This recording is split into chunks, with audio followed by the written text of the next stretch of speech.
presentamos.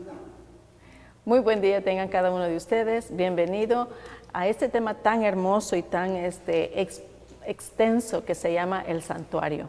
Y en esta tarde, en este día, estamos aquí, el pastor Benny y yo, tratándole de traer este tema tan impresionante y muy importante. Bienvenido, pastor. ¿Cómo está usted? Gracias, hermana Celia, qué gran alegría, qué gran gozo poder compartir los principios de la palabra de Dios. Y hoy tenemos realmente un estudio maravilloso. Vamos a comenzar una serie y realmente una de las series más impactantes y más controversiales sí, que tenemos hoy en día. A veces las profecías, muchos enigmas, misterios, pero lo que es el plan de salvación que vamos a presentar hoy nosotros en el contexto del santuario, deseamos, mis queridos hermanos, que sea la bendición más grande que ha sido para nosotros realmente. Así que bienvenidos y qué alegría estar con ustedes. Vamos a comenzar paso a paso para que junto con nosotros ustedes puedan comprender el sistema de salvación, como dice el pastor. Así que vamos a comenzar primeramente con una pequeña oración. Amén. Bendito Padre Celestial, que moras en las alturas de los cielos, te agradecemos este momento, Señor. Invitándote, estamos aquí para que tú continúes con nosotros y puedas bendecirnos y dirigir este programa. Ábrenos nuestro corazón, nuestra mente, así como a nosotros y también a los televidentes. En Cristo Jesús te lo suplicamos, mi Señor. Amén. Amén. Amén. Pastor, como usted dijo que este es un tema bien controversial y muy amplio en realidad. Muy amplio. Así es que vamos a comenzar con hacernos preguntas porque hay muchas preguntas que dicen, bueno, si Dios existe, ¿a dónde es que Él vive, verdad? Hay muchas preguntas que necesitamos contestar.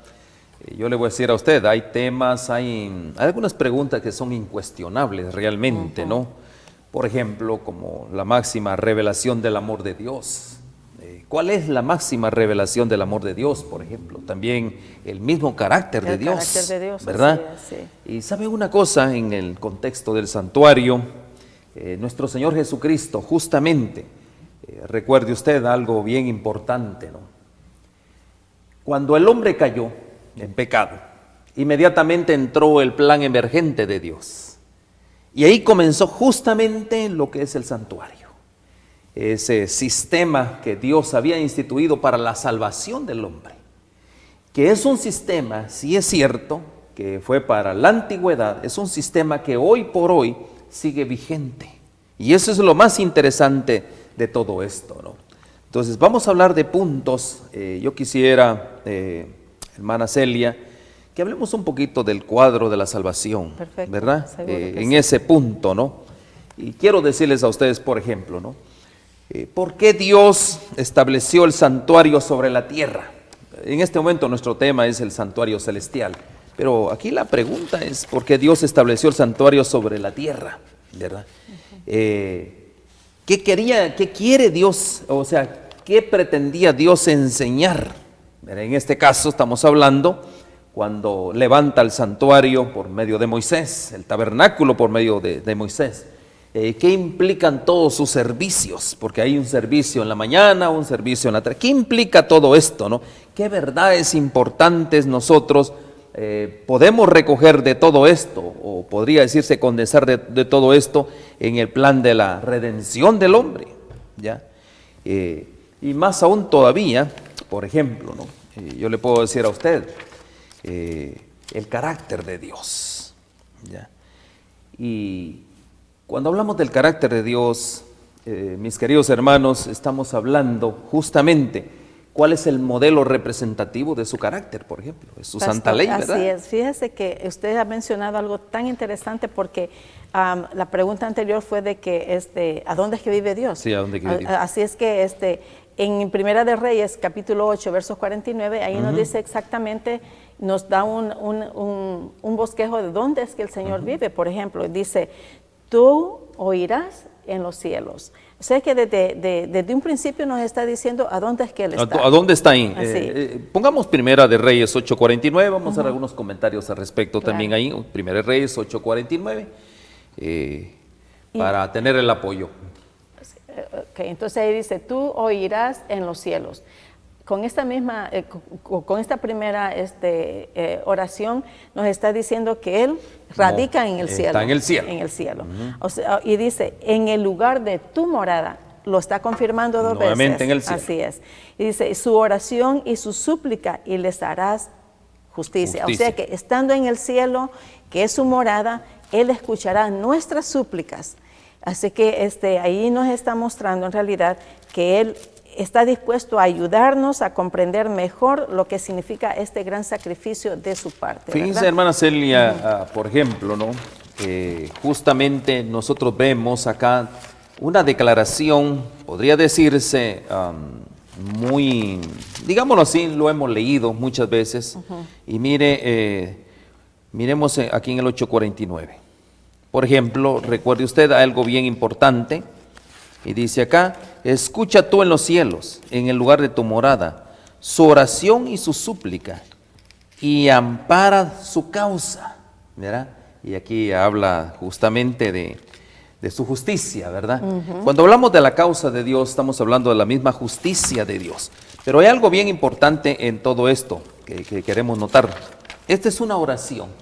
¿Quién era el que estaba? Aquí esto es una oración, ¿verdad? Así es. Sí, ¿verdad? Justamente, si vamos al verso 48, dice acá, y si se convirtieren a ti de todo su corazón y de todo su alma en la tierra de sus enemigos que los hubieran llevado cautivos y oraren a ti hacia su tierra, que tú diste a sus padres, hacia la ciudad que tú elegiste y a la casa que yo he edificado a tu nombre.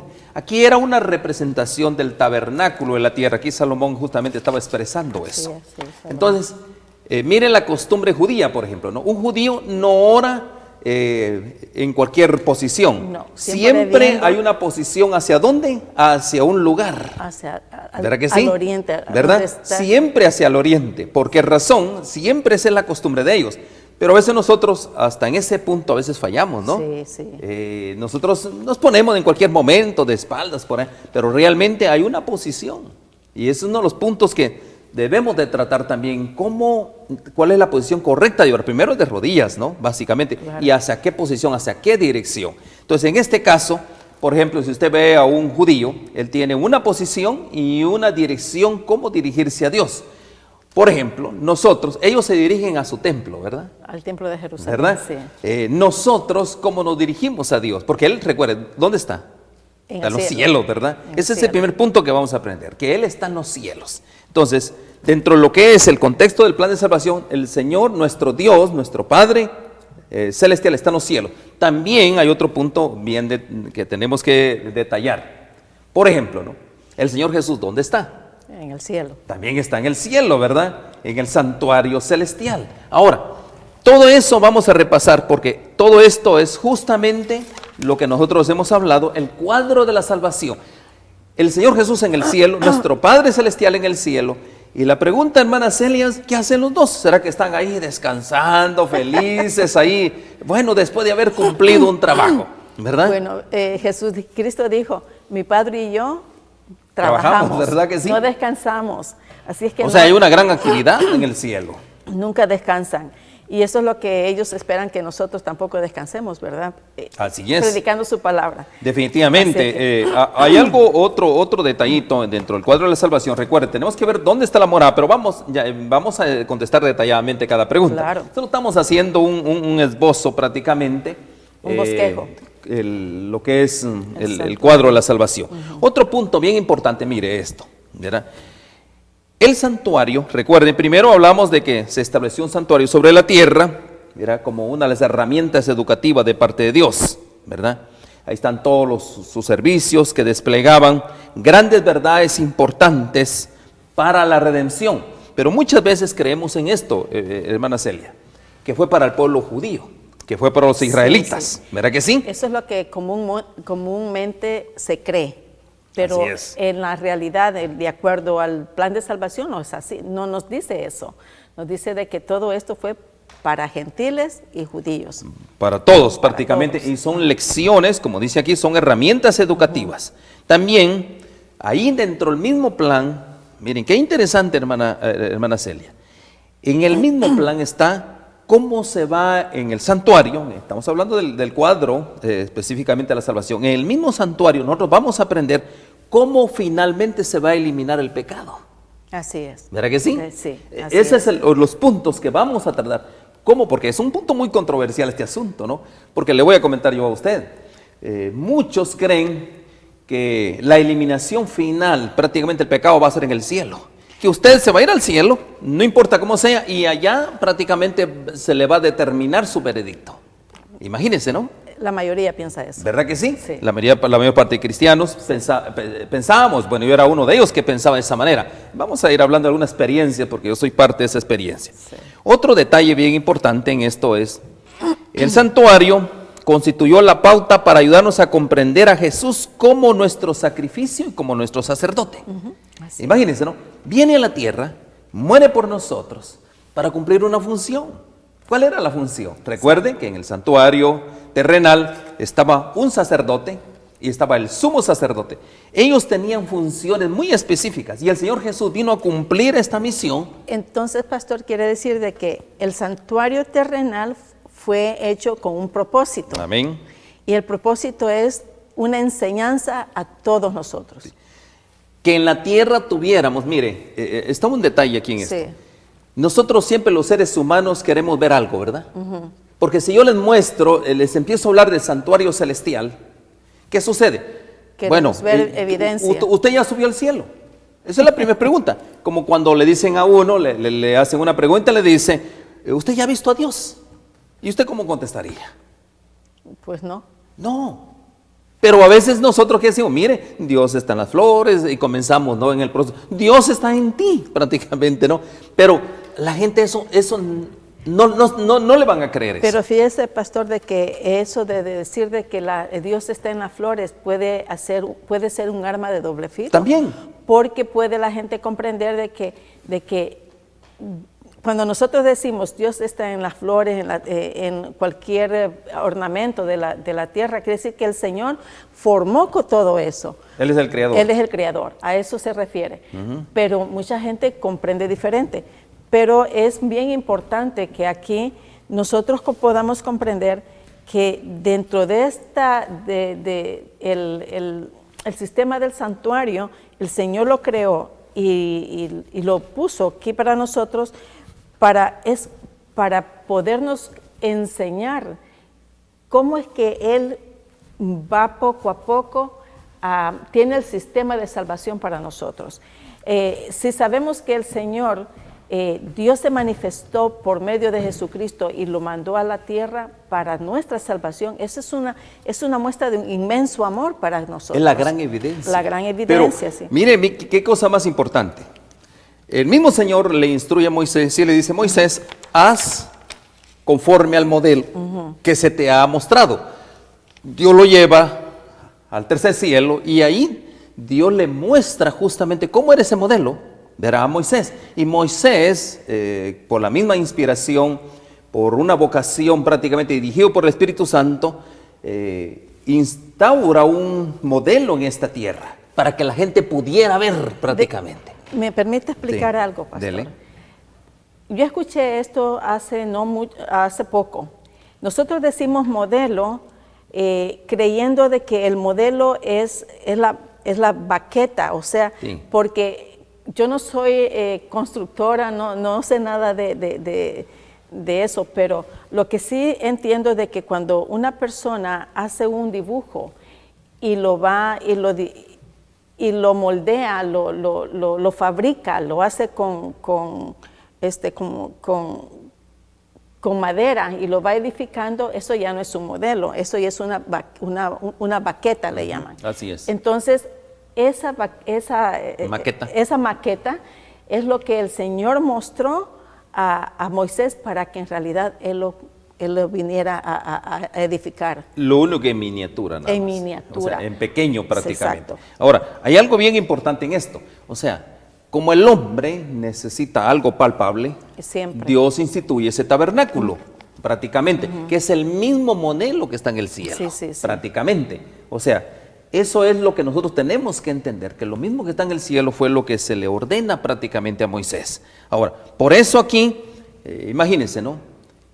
el Señor, a través de su infinita misericordia, en ese plan de redención para el hombre, hubo alguien, recuerde que hubo un concilio, ¿verdad? Al principio hubo un concilio que si el hombre fallaba, ¿qué iba a pasar? Moría. Sí, justamente, porque cuando el hombre pecaba, pues la paga del pecado es Muerte. la muerte, ¿verdad? Entonces, ¿qué sucedía?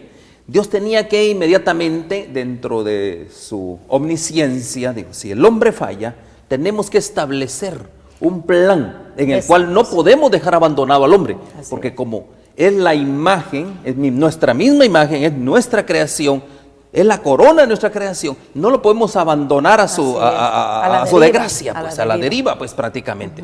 De ahí comienza ese plan y de esa manera están las instrucciones para Adán y Eva, en qué consistía ese plan de salvación, y ahí es donde vimos pues los rituales, de ahí comienzan prácticamente los rituales, entre otras cosas. ¿En qué consistían los rituales? Recuerde usted que para ese momento Adán y Eva no habían experimentado la muerte. No sabían que era el pecado. ¿Verdad que sí? Tampoco. Pero la paga del pecado Sí, estaba vigente. era la muerte. Así es. Entonces, ¿cómo ellos experimentaron la muerte?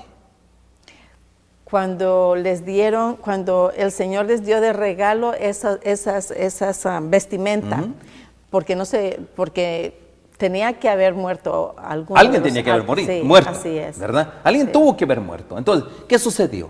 Por primera vez el Señor les presenta ¿a quién? A dos corderitos. A 2 corderos. ¿Verdad que sí? Imagínense esos corderitos inocentes, bonitos, ¿verdad? Pastor, es curioso de que nosotros estamos diciendo de que que aquí en la tierra los primeros 2 sacrificios que hubieron fueron los 2 primeros ovejitas para sacar la vestimenta de para eso. cubrir las vestiduras. Pero quiero que sepan de que en realidad la Biblia, ustedes podrán decir, bueno, pero en la Biblia no dice eso. Es muy cierto, ustedes tienen razón.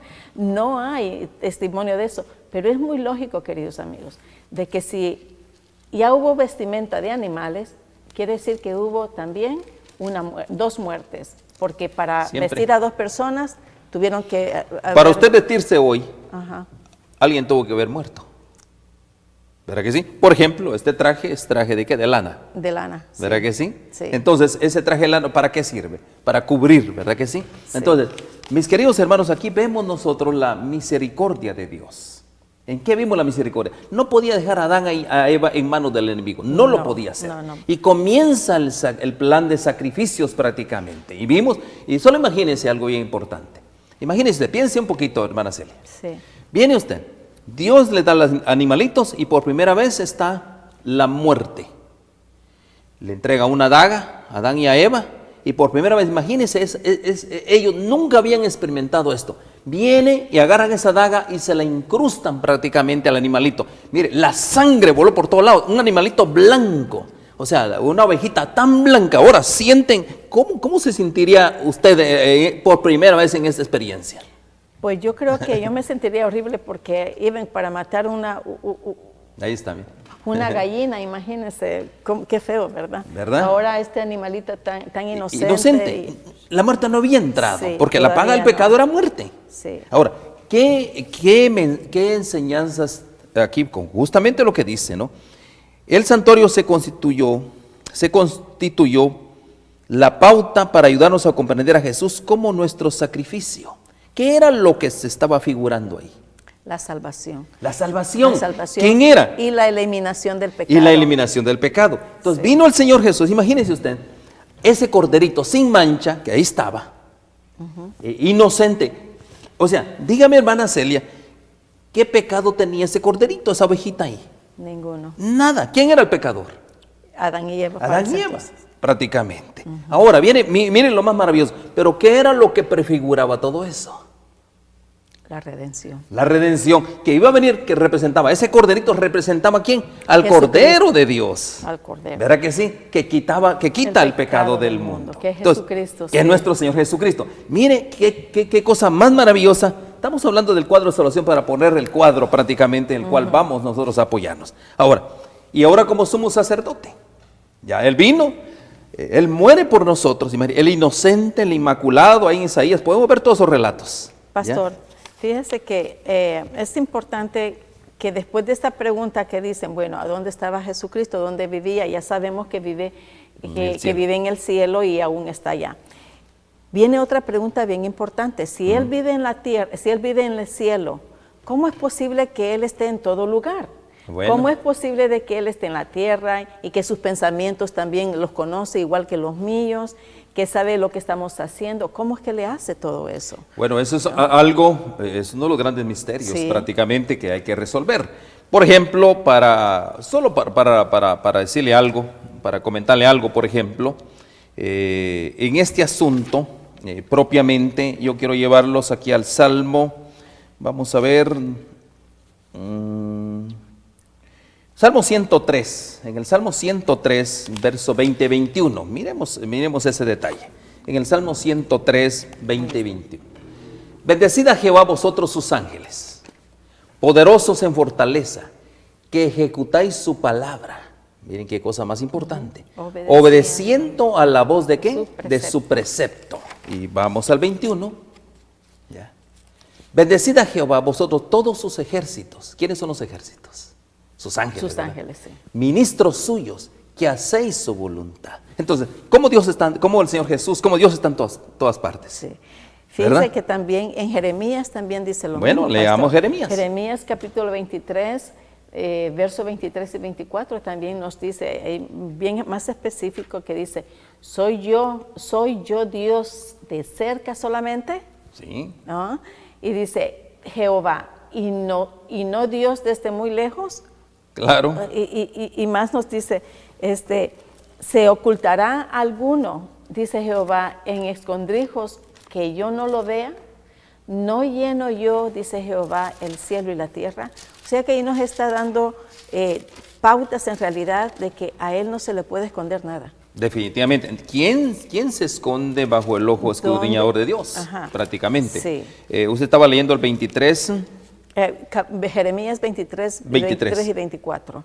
¿Acaso soy yo Dios cerca, dice? Cerca solamente, o sea, de Sí. que solamente vivo en la tierra. ¿Verdad? Y que al caso solamente porque estoy en el cielo no puedo verte, no puedo saber lo que tú haces. En pocas palabras, ¿verdad?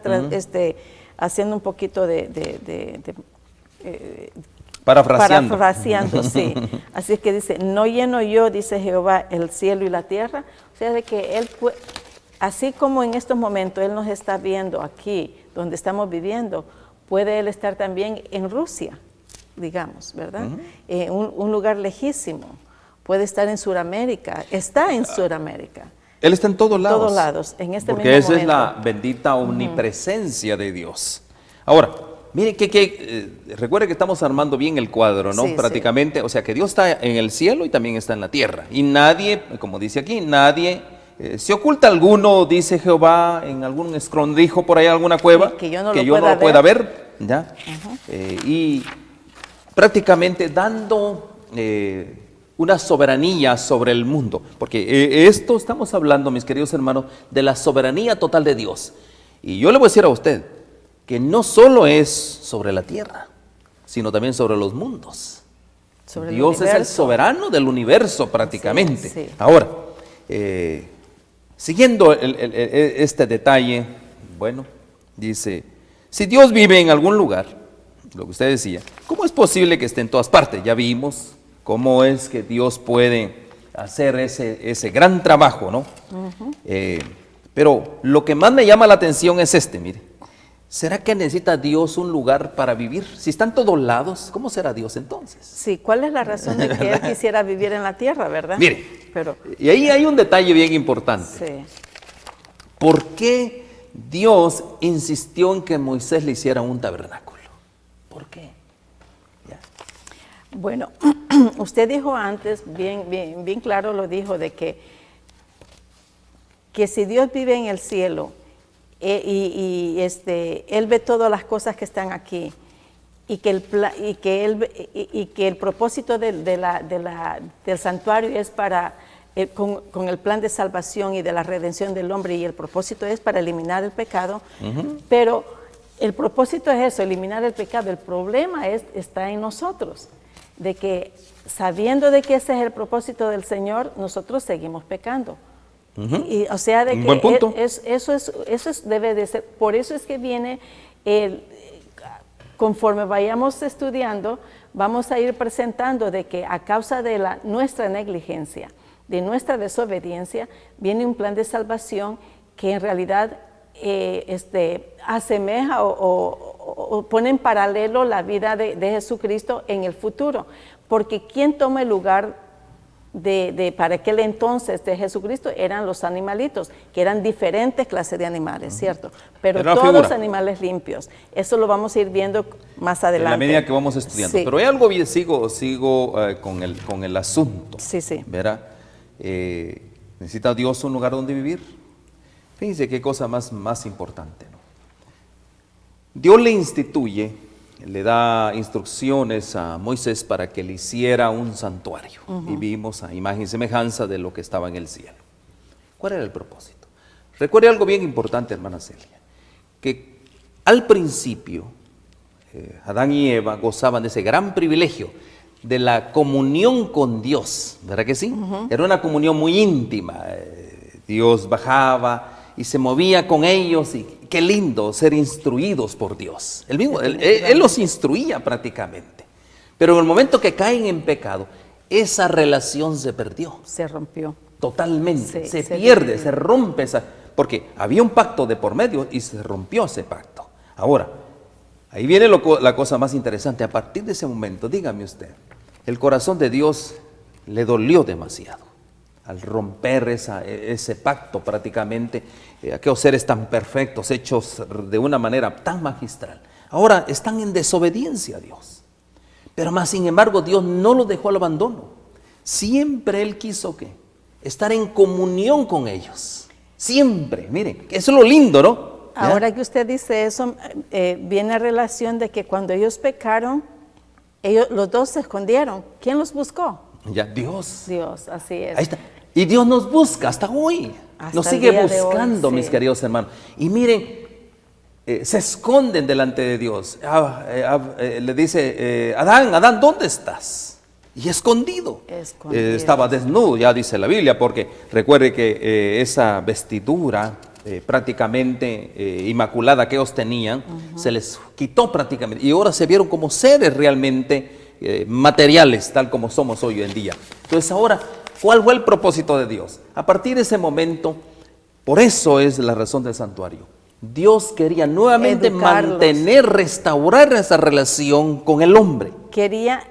Es que en realidad el santuario es un sistema de educación para los israelitas de aquel entonces y para hoy en día. Para nosotros hoy en día. Así, o sea que ese plan de salvación, ese plan de educación es para nosotros también. Amén. Y fíjense, pues, sí. Miren qué cosa más maravillosa. ¿Cuál era el punto? Él quería morar en medio de su pueblo. Así es. Mire, eso es lo más maravilloso. Pero un Dios santo viviendo con pecadores, ¿cómo? Imposible, prácticamente. Entonces, ¿qué querían ellos? Y ahí está la figura, medio escondidos, ¿no? Tapados ahí con hojas, ¿no? Entonces, imagínense usted. Ahora Dios quiere morar con su pueblo. Quiere estar en una convivencia de su pueblo. No los quiere dejar solos. No los quiere dejar solos. Yo quiero sentirlos, si son mi creación, mi máxima creación, yo quiero sentirlos a ustedes. Por eso es que se instituye el santuario. Y están todos los requisitos que vamos a ir estudiando, vamos viendo el cuadro, ¿no? Vamos a ir estudiando cada requisito. ¿Por qué razón? Cada evento en el santuario. Dios quiere morar con su pueblo. Y hasta el día de hoy, hermana, Dios quiere estar en medio de nosotros, pero nuestra naturaleza pecaminosa, ese es el punto, ¿ya? Ahí es donde vamos a hablar también de otro asunto tan importante dentro del cuadro, porque todavía no se contempla en este momento, que nosotros somos templo y morada del Espíritu Santo. Es otro punto bien importante. Pero siguiendo el asunto, que Dios quiere morar, para ir llevando todo ese asunto en medio de nosotros, hay algo bien importante, ¿ya? Y dice aquí, si Él no lo necesita, ¿por qué lo tiene? ¿Verdad? O sea, si Dios está por todas partes. Es omnipresente. ¿Qué sucede? Entonces, ¿será que necesita un lugar para estar? ¿Será que necesita un centro de comando prácticamente para poder mover al mundo? Y vamos a ver que sí, básicamente. Vamos a ver que definitivamente eso va a ser de esa manera. Ahora, hay algo bien... Pastor, Sí. ya que está hablando de que si el Señor necesita una morada, pues la morada está, su morada está en el cielo, ¿verdad? Así es. Ok. Ahora, ¿qué necesidad Él tiene de venir aquí a morar con sus hijos, con sus hijos desobedientes? ¿Cuál es el propósito de que Él quiera tener ¿Cuál era el propósito de aquel entonces de tener una morada aquí y vivir junto con su pueblo, y además de eso sabiendo de que eran un pueblo desobediente, seguían siendo pueblo desobediente? Bueno, de hecho no los crió para ser desobedientes. Claro que no. Pero el enemigo se infiltró y vimos la desobediencia. Entonces, viene Dios y Él, imagínense, ¿no? Ahí es donde vemos la gran misericordia de Dios. ¿Ya? Que aún siendo como somos, mire, para decirle, el colmo, podría decirse que llenó la paciencia de Dios, fue el pueblo justamente del desierto. El pueblo de Israel, ¿se acuerda usted de la proclamación de la ley de Dios y todo eso? ¿Sí? ¿Se acuerda de eso? Sí. ¿Y qué sucedió? Ellos vieron ese mismo pueblo, recuerde usted, por la misma desobediencia lo lleva por más de 400 años cautivos en Egipto. Imagínense, ¿no? Pero ahí desde Dios escuchó el clamor de esa gente, su pueblo. Él no podía, su corazón se afligía ver que su pueblo prácticamente vivía en condiciones de esclavitud, de oprobio y todo eso. Y por eso levantó al gran comandante Moisés precisamente para liberar a ese pueblo. Pero imagínense, mire hasta dónde llega el ser humano. Lo saca con gran despliegue de poder, y usted sabe toda la historia, las 7 plagas en Egipto, los pasa por el Mar Rojo, mire qué gran evento, Qué prácticamente gran sobrenatural. Gran manifestación que hubo de ahí. poder prácticamente. Sí. Yo le voy a decir a usted, cruzan el Mar Rojo, lo lleva al desierto. Ellos ya, por 400 años que habían estado en esclavitud, habían olvidado ese plan de salvación. Fíjese, ¿Verdad? pastor, hoy que usted menciona el tiempo de que Moisés saca al pueblo de Israel, ven la manifestación de que se abre el Mar Rojo, y no solamente el Mar Rojo, sino que ven la manifestación de que el pueblo recibe comida, recibe agua, recibe yo digo aire acondicionado, porque en un desierto ahí hay mucho calor. Hay muchos animales peligrosos. Serpientes. Y sin embargo hay mucho frío en la noche. Sin embargo, en el día había nube para que tuvieran tolerancia del calor. Un cuidado tremendo de que los animales no los picaran. Y en la noche el fuego que los guiaba. Wow. Tremenda. Es un cuidado inmenso que el Señor tenía para su pueblo. Amoroso. Amor. Y ese era su carácter de amor para Así su es, pueblo. benevolente, misericordioso, lleno de amor. Ese era el carácter de Dios. Lo saca entonces. Les proclama, ya se habían olvidado del plan de salvación, se habían olvidado de la santa ley de Dios prácticamente, porque la santa ley no comenzó en el monte Sinaí, No. la santa ley comenzó desde el mismo principio. Sí. Imagínense ustedes ahora, ¿qué sucede? El pueblo se sorprendió de una manera increíble. ¿Ya? Dios se manifiesta al pueblo. Eso, las montañas dice que hasta temblaban, imagínense, ¿no? Qué acto tan portentoso realmente. Bueno, ¿y qué sucede prácticamente?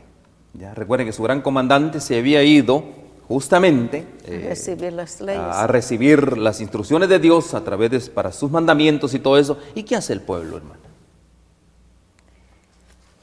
Ahí acordémonos de que hay que también tomar en cuenta de que dentro de ese pueblo de Israel había mucha gente que todavía adoraba al Señor a su manera.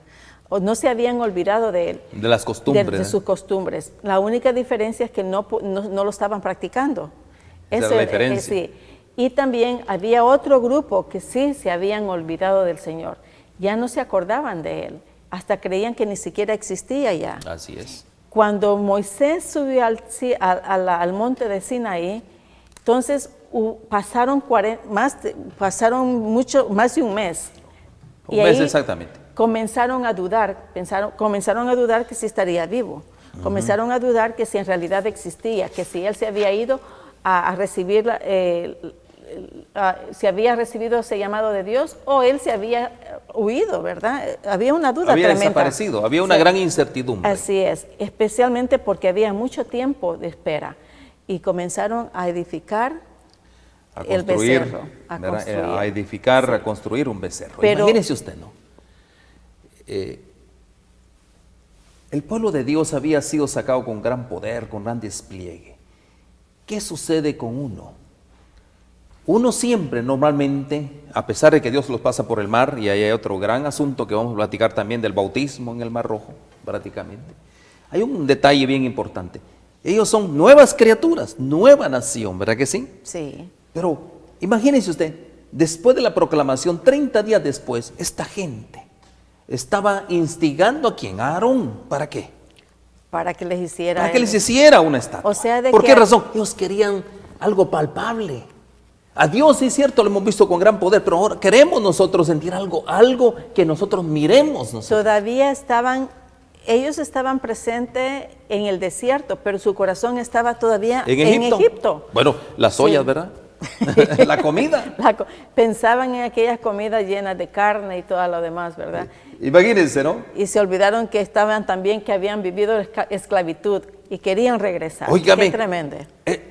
Hermana Celia, ¿no somos así nosotros? Sí. Mire, se nos presenta el plan de salvación, qué bonito, nos emocionamos, pero ¿sabe una cosa? Qué duro es, ¿verdad? ¿Sabe cuál es la respuesta de la persona cuando nosotros hablamos de que hay que ser santos como Dios es santo? Dice, ¿y quién es santo? No, yo pensaba una cosa, no me hable de santidad, prefiero mejor vivir como vivía antes. Óigame, ¿cómo es el ser humano? Estamos hablando justamente del cuadro del plan de salvación. Ahora, miren qué cosa más interesante. Está la estatua, hacen la estatua, ¿y qué sucede? Había, dice, con un gran estruendo, una gran bulla, adorando y alabando prácticamente a esa estatua. El mismo Dios le dice, mira Moisés, mira. Tu pueblo se ha corrompido. Óigame, y Moisés no lo podía creer. No. Mire, el gran líder nacional no podía creer lo que estaba viendo en sus ojos. Y ahí vimos el gran enojo de Moisés prácticamente a un punto que podría decirse, tira las tablas, rompe con el pacto, realmente. Pero mire, ahí es donde también vemos el carácter, porque también recuerde que vamos a hablar del carácter de Dios, pero también vamos a ver de los caracteres de los hombres. ¿Cuál era el carácter de Moisés? Pues la Biblia sí? nos dice que fue el hombre más paciente. Más paciente. Más manso que nadie. El hombre más manso sobre la tierra. ¿No esa es una de las condiciones que Dios nos exige hoy a nosotros? Pero pastor, fíjense que ¿a dónde fue que él aprendió esa mansedumbre? Porque anteriormente no lo era. Bueno, usted ya se metió a otro tema. El tema del campo, ¿verdad? Sí, el campo. El tema de la montaña. Ahí es donde vamos a pulir nuestro carácter prácticamente. Y ahí él se pule allá en el desierto, allá en Madián, ahí se pule él. Recuerde usted, fue un pastor de ovejas, se pule ahí. Ahora tiene un carácter manso. Mire, qué cosa más interesante. Bueno, Dios enojado. ¿O no estaba enojado Dios? Se molestó muchísimo. Muchísimo prácticamente. A tal punto, hermana Celia, que quería raer a ese pueblo sobre la faz de la tierra. Dijo, qué pueblo tan testarudo. Prácticamente. Dura de servir. Duro de servir. Quería raer a ese pueblo. Ya. Y ahí se pone Moisés, ¿no? Como el gran intercesor. El gran intermediador entre Dios y los hombres. Figura de nuestro Señor Jesucristo. Se pone siendo malvados. Mire qué gran, le voy a decir a usted, cómo Dios le dice a Moisés. Moisés le dijo, voy a raer a ese pueblo. Ya. Y él se pone en medio. Y le digo, Señor, no. Mire, qué cosa más interesante. ¿Ya? No porque Moisés fuera santo, no. Justamente porque le dice, tú eres misericordioso, mira. Y hay un gran cuestionamiento en todo este asunto. ¿Qué va a decir el pueblo vecino de ti? Para eso nos sacaste de acá. Nos sacaste, para matarnos. Sí. Qué tremendo. Y mire, por un lado, por otro lado, fíjense en este gran detalle, ¿no? Mire el ofrecimiento que Dios le hace a Moisés. Dios le hace un ofrecimiento a Moisés, ¿sí o no? Sí. ¿Y qué le dice? De ti yo haré una gran nación. Imagínense, ¿qué ofrecimiento? ¿Usted qué hubiera hecho? No sé. Yo creo ¿Sabía una cosa? Yo acepto el ofrecimiento. Óigame, lidiar con un pueblo testarudo. con un pueblo. No es fácil. O sea, no es fácil. Yo acepto el ofrecimiento. Pero ¿qué dijo Moisés? Fíjense, estaba frente al soberano del universo. ¿Ya? Si tú deseas hacer eso, bueno, ahí está todo el cuestionamiento, pero lo que más me impacta es que le dice, ahí están todos los relatos, lo podemos leer nosotros. ¿Ya? Le dice, si tú haces eso, ráeme del libro de la vida. Imagínense. O sea que él se pone como sacrificio hacia con ellos. Óigame, qué actitud de un gran intercesor. Sí. La gran figura de nuestro Señor Jesucristo que estamos viendo aquí nosotros, un pueblo duro de servicio como vimos nosotros. Pero pastor, si nosotros lo vemos como una forma de humildad, pero pongámonos también en la mente de otras personas que dicen, sí, porque entonces iba a ser humillado Moisés, porque dice, bueno, él lo sacó de Egipto y luego nada más para llevarlos a la Así muerte. es. Así es que podemos también pensar todo eso, pero en este caso no es así, porque Moisés se vio la necesidad de que dice, bueno, si tú lo sacaste, quien van a hablar mal no solamente va a ser de mí, sino que también de ti. Claro. Porque tú lo sacaste, tú me usaste a mí. Bueno, estoy parafraseando. Sí, pues es que eso es lo que probablemente Moisés comenzó a pensar. Si tú lo sacaste y ahora lo matas, ¿qué van a pensar la gente? ¿Qué clase de Dios eres? Imagínense, ¿no?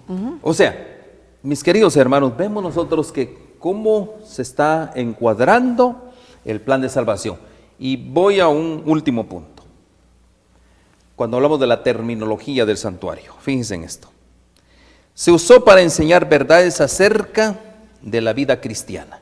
¿Será que el santuario nos va a enseñar a nosotros acerca de cómo conducir nuestra vida cristiana? También lo vamos a aprender.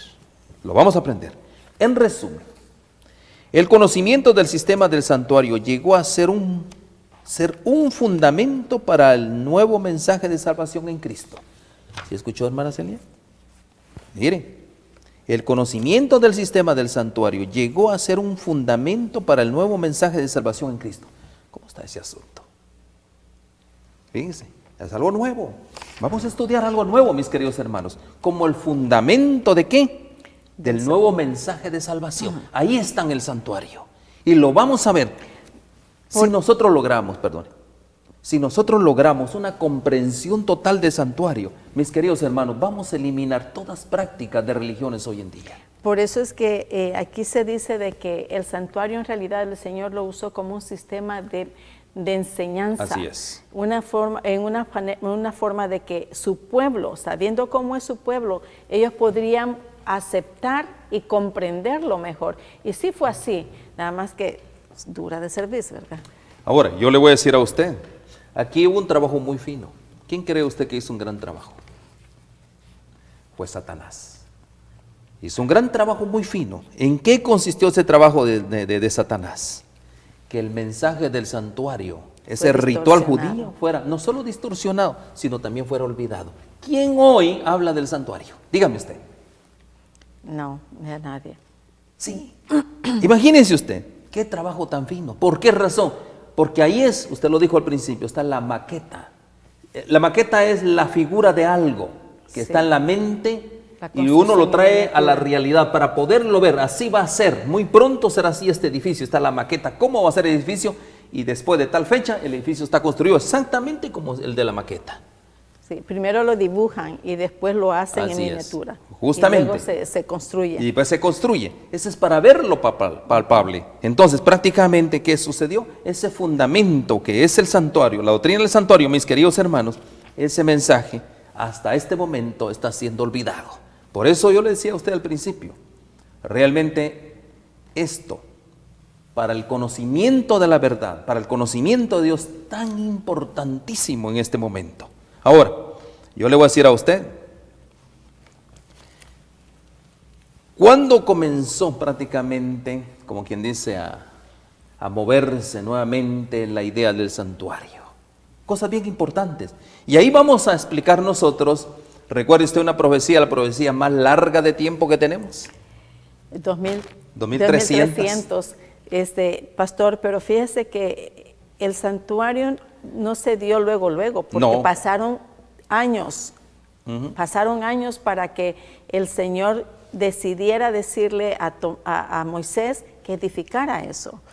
¿Cuándo fue de que le sugirió Jehová a Moisés que lo hiciera? Eso lo vamos a ver más adelante. Definitivamente vamos a ir, solo estamos hablando del cuadro que estamos nosotros poniendo todo, como quien dice, las bases para todo nuestro estudio. Y mire algo bien importante, ¿no? Cuando vemos nosotros, ¿cuándo comenzó todo esto? Porque hay algo bien importante. Había una profecía que lo decía, volviendo a la profecía de 2300 tardes y mañana. Y dice, ¿y el santuario? Será edificado. ¿Será? Purificado. Bueno, ¿y cómo está eso? Entonces, ahora hubo un despertar, un deseo grande, ¿por qué? Por entender la doctrina del santuario. Y hubo un gran movimiento que justamente vamos a ver qué movimiento fue. Y ahí dice, y dijo, hasta 2300 tardes y mañanas, y luego el santuario será purificado. Vamos a ver eso, porque es una profecía tan impactante, porque ahí comienza, esta profecía termina en 1844. Y vamos a ver qué pasó en 1844, eventos históricos que vamos a ver en el contexto prácticamente. Solo estamos poniendo, mis queridos hermanos, prácticamente lo que es el cuadro del plan de salvación. Y en este tiempito que nos va quedando, hay algo bien importante. Y algo que hoy en día, hermana Celia, vamos a ver también detenidamente, que en el contexto del santuario vamos a ver el juicio también. ¿Ya? ¿Por qué es importante el juicio?